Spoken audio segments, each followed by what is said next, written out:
just to break the monotony of your understanding of steels and so on, let us take one more break.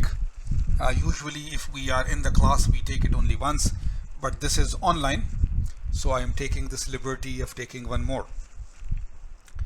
Now if some of your friends are medical doctors and you are engineers, then maybe you would like this joke. An engineer who was employed for a long time, engineer, decided to open a medical clinic. He puts a sign outside the clinic: a cure for your ailment, for your illness, guaranteed at $500. We will pay you $1,000 if we fail dollars. So just imagine, you are an engineer. Now you are fed up after 15-20 years of job, and you say, I will open a medical shop as a clinic as a doctor. And you say outside, I will cure you guaranteed for $500. And if I cannot, I will pay you back $1,000. A doctor passes by and he says, I know this guy is an engineer. What fraud is he doing? So he thinks it is a good opportunity to earn $1,000. He goes to the clinic. The doctor says, I have lost my sense of taste, right? Mouth, tongue. I have lost my sense of taste. The engineer says to his nurse, nurse, please bring the medicine from box 22 and put 3 drops in the patient's mouth. Okay, he says, nurse, go to box 22 and take the medicine, put 3 drops in the patient's mouth. When they put it in the doctor's mouth, the doctor says, this is gasoline, this is petrol, this is benzene. Engineer says, congratulations, you have got your taste back. You said you have lost your taste, but by taste you can recognize it. That will be $500. The doctor gets really annoyed. He goes back, but now he is very furious that, you see, this is an imposter, not really a doctor, and he cheated me and I got cheated. So after 2 days he goes back. This time I will get 1,000. So this time the doctor says, I have lost my memory and I cannot remember almost anything. The engineer says, nurse, please bring the medicine from box 22 and put 3 drops in the patient's mouth. So she again puts it. The doctor shouts, this is gasoline, this is gasoline. The engineer says, congratulations, you have got your memory back. You remember that this is gasoline. This will be $500 charge. Now this time the doctor has become really angry. He plans and plans for several days. And then after several days, he comes back. He says, my eyesight has become weak. My eyesight has become weak. The engineer says, well, I don't have any medicine for this. Take this $1,000. Right? Listen, the engineer says, I don't have any medicine to bring back your eyesight. Take this $1,000. He gives it to the doctor. The doctor says, oh, but this is only $500. The engineer says, congratulations, you have got your eyesight back. It will be $500 fees.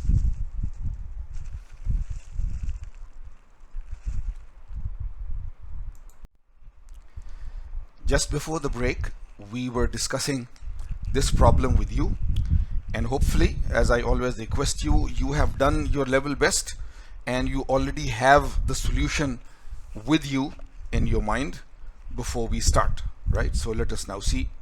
We had to change the properties without any melting, without any remelting, so that the knights and so on do not know what is really happening. So the blacksmith would convert Sir Robert's sword to martensite by heating it above 727 Celsius for long enough to convert it to austenite, austenizing, then plunge the sword into cold water to quench the structure without allowing diffusion, right? Sir Roberts. Sir Robert would get the martensite sword because it is harder and less ductile, and it will perform very well. Sir Kevin's sword would be converted to perlite by heating it above 727 Celsius for long enough to convert it to austenite again. The first step is austenizing. Then allowing it to cool with isothermal treatments below the eutectoid temperature. Remember, right? 727 is the eutectoid temperature. So you cool it to any temperature below, like 700 or 650 or something, and keep it at that temperature for certain time, isothermal. And then afterwards allow it to cool to room temperature, right? So this way it will be sort of perlite, and it will be much less hard than the martensite and so on. We have not covered enough material yet to determine how long these treatments will take, but we will cover that topic later in the chapter, right? So you see that the treatments and the phases, the non-homogeneous, non-equilibrium phases of martensite, bainite and other types, coarse perlite and so on, we have just had sort of not of a problem, a question to handle that. I will now quickly revise some of the material which you already know from your earlier courses, right? When you do material science here, or you do manufacturing here, or those of you who have done a second course in engineering materials, then they know about it. But very quickly, steel heat treatment, heat treatment of other metals also, but the largest single metal in the engineering world is steel. So there is a series of things. One is called annealing. Sometimes it is also called normalizing. Sometimes it is called also stress relieving. Then it is followed by hardening. Hardening means you austenize and quench, right? You austenize and quench. There is another hardening technique called age hardening. And finally there is tempering. So usually we do annealing, then hardening, and then tempering. So here I have a general comment about heat treatment of metals, then a brief description of annealing type, then a brief description of hardening, then a general description of age hardening, and a general description of tempering. Just read through these points. You definitely know these from before. I don't have to repeat them, but this should be refreshed in your mind that these are the different types of heat treatments available. And now those were like very brief descriptions. Now what is annealing in general? So a little more detail. What is normalizing? A little more detail about it. What is stress relieving? A little more detail about that. Then the annealing heat treatment itself. Inside annealing, you have a stage called recovery. You have a stage called recrystallization. You have another stage called grain growth. And in terms of the microstructure changes during annealing, right, a description of what happens from the beginning to the end of annealing, and a slide from your previous course that when you do annealing, then it is recovery, recrystallization, grain growth. But on this side, what happens to grain size as you go, what happens to strength, hardness and ductility, what happens to internal residual stresses. So again, go through this, and this should be self-explanatory, but we have explained it in the previous pages also. And this is that after annealing, for example, a 0.5% carbon steel, what is the microstructure look like? So this is it. What is hardening and quenching? That was annealing, right, in detail. So now hardening and quenching, heating it to austenizing temperatures and then suddenly quenching it. So a little detail of that. Now after hardening, the quenched microstructure. Quenched means it has a lot of martensite in it. Remember, right? If you have done sudden quenching, then you have created a lot of martensite in it, apart from the austenite that was there. So this is a very hard steel. What is tempering then, right?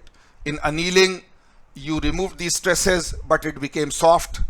In hardening, you hardened it a lot, but this is too hard now for normal applications. So now you want hardness and a strength which is much higher than annealing, but lower than hardening. So what is tempering? And tempered martensite, right? This is tempered martensite. That if it was almost all martensite, then after tempering, how does it look?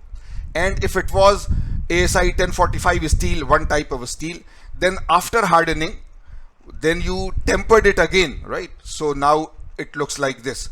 So if it was all pure martensite and you tempered it, it will be like this. If it was a general steel and you had done annealing and then hardening and now you have done tempering, so it will have changed to this structure now.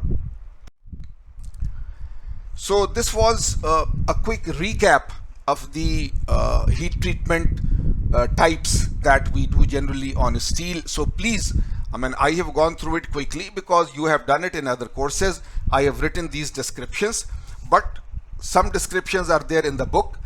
And remember, you have one basic book by Newell and the other book by